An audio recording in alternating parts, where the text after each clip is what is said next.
আমি একটা কথা হলপ করে বলতে পারি, একটা মেয়ে বিয়ের পর সকাল থেকে রাত অবধি সংসারের কাজগুলো যেভাবে ব্রেনে সেট করে একটার পর একটা কাজ করতে থাকে, এভাবে যদি বিয়ের আগে যখন স্টুডেন্ট থাকে তখন যদি পড়াশুনোগুলো এভাবে মনে থাকতো, রে ভাই, ট্যালেন্টের খাতায় ছেলেদের থেকে মেয়েদের নাম বেশি থাকতো।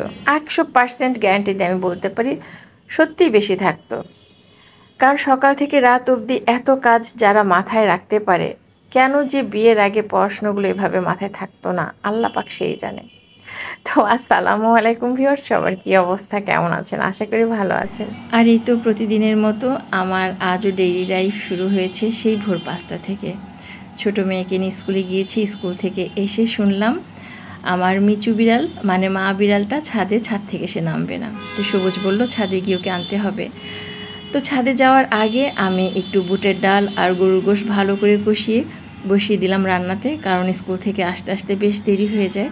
কাজেই রান্নাটা আগে চুলোয় বসিয়ে দিয়ে তারপরে গেলাম ছাদে। আর আমাদের দেখে মিচু তো দৌড়াতে দৌড়াতে চলে আসলো। সবুজকে দেখে সে মহা খুশি, বাট আমাকে দেখে সে একটু অবাক হয়েছে। আমাদেরকে বেশ কিছুক্ষণ তাকিয়েছিল, কারণ আমি সচরাচর ছাদে যাই না, ছাদেও আমাকে কখনোই দেখে না। আজ দেখে সে আমার চারিদিকে সে ঘুরে ঘুরে একটু আদর নিল।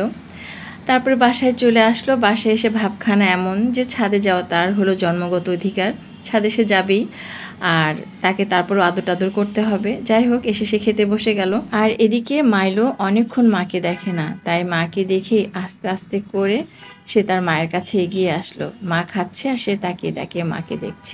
আর এটা ছিল কিন্তু সন্ধ্যার ভিডিও, দেখা যাচ্ছে আমি লুচি বানাচ্ছি। তো আজ দুপুরে যখন আমি বুটের ডাল দিয়ে গরুর গোশ রান্না করছিলাম, তখনই মনে মনে ভেবে রেখেছিলাম সন্ধ্যায় নাস্তাতে লুচি বানাবো। একটা সময় আমি এই গরুর গোশের সাথে লুচি এত বানিয়েছি যা বলার মতো না। সবুজের অসম্ভব পছন্দের একটা খাবার ছিল, কিন্তু এখন সবারই বয়স হচ্ছে, যে কারণে খাবার দাবারে অনেক রেস্ট্রিকশন চলে এসেছে। আর এই মাংস লুচি সবুজের অনেক পছন্দের হলেও এখন আর ও আগের মতো খেতে চায় না। আমিও খুব একটা জোরাজুরি করি না, কারণ আগে সুস্থতা তারপরে খাওয়া দাওয়া। খেয়ে অসুস্থ হওয়ার চাইতে কম খাওয়া ভালো।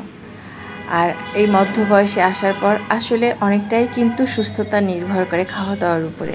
কিন্তু তাই বলে পছন্দের খাবারগুলো যে একদমই খাওয়া যাবে না, সেটাও কিন্তু না। পছন্দের খাবারগুলো মাঝে মধ্যে অল্প স্বল্প পরিমিতভাবে খাওয়া যেতেই পারে। মনও ভালো থাকলো, শরীরও ভালো থাকলো। আর আমার প্রিয় অডিয়েন্সের জন্য বলছি, এই ফুলকো লুচি কিন্তু বানানো একদম সহজ, মোটেই কঠিন কিছু না। মেজারমেন্ট কাপের 2 কাপ ময়দা, সাথে 2 টেবিল চামচ সাদা তেল, স্বাদ মতো লবণ আর 2 চা চামচ চিনি। চিনিটা কিন্তু অপশনাল, চাইলে দিতে পারেন, না চাইলে স্কিপও করে যেতে পারেন। তারপর এই শুকনো উপকরণগুলো হাত দিয়ে ভালো করে মেখে নিয়ে পরে অল্প অল্প পানি দিয়ে একটা ডো তৈরি করতে হবে। আমরা যেমন পরোটা বানাই বা রুটি বানাই তেমনই ডো, শুধুমাত্র 10-15 মিনিটের জন্য ডোটা ঢেকে রেখে দিতে হবে। তারপর সেখান থেকে ছোট ছোট লেচি কেটে লুচি বানাতে হবে। আর লুচির বানানোর সময় একটা জিনিস খেয়াল রাখতে হবে, লুচির যেন কোথাও পাতলা বা কোথাও মোটা এমন না হয়।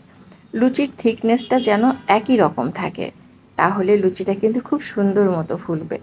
লুচি ফুলে ওঠার টেকনিকটাই হলো লুচির থিকনেসটা একই রকম থাকা। কোথাও যদি পাতলা থাকে তাহলে কিন্তু সেই জায়গাটা লিক করে বাতাস বের হয়ে গেলে কিন্তু লুচিটা আর ফুলবে না।